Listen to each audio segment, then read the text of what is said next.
presented by दीवाना शुभम।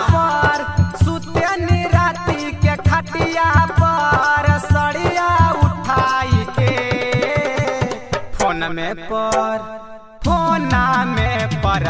में पचुम्मा लेला राजा जी उठवा सटाई के तू तो फोन में पचुम्मा लेला राजा जी उठवा सटाई के सुतनी राती के खटिया पर सड़िया उठाई के फोन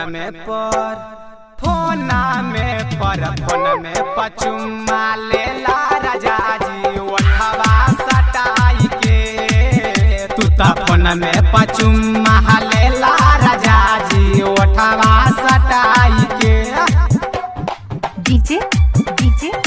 उठवा सटाई अमरीश उठवा सटाई रॉली दान झाला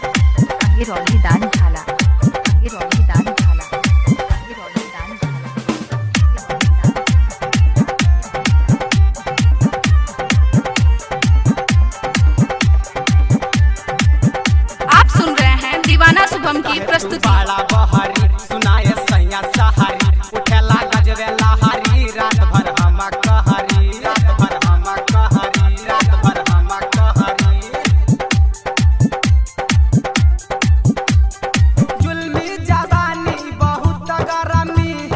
जुल्मी जवानी बहुत गरमी शादी कैला पटाई के फोन में पचुम्मा लेला राजा जी उठवा सटाई के तू तो फोन में पचुम्मा लेला राजा जी उठवा सटाई के आप सुन रहे हैं दीवाना शुभम की प्रस्तुति।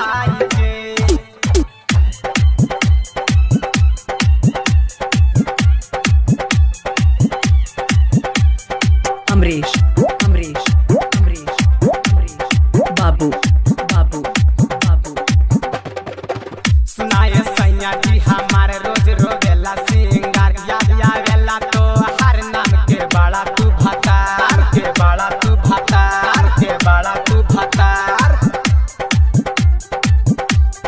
दिलबर दीवाना बजरंगी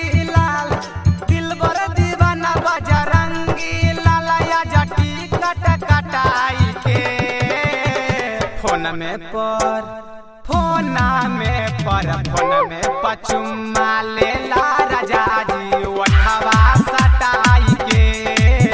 तू तो फोन में पचुम्मा लेला राजा जी उठवा सटाई के सुतनी राती के खटिया पर सड़िया उठाई के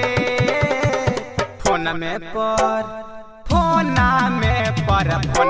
पचुम्मा लेला राजा जी उठवा सटाई के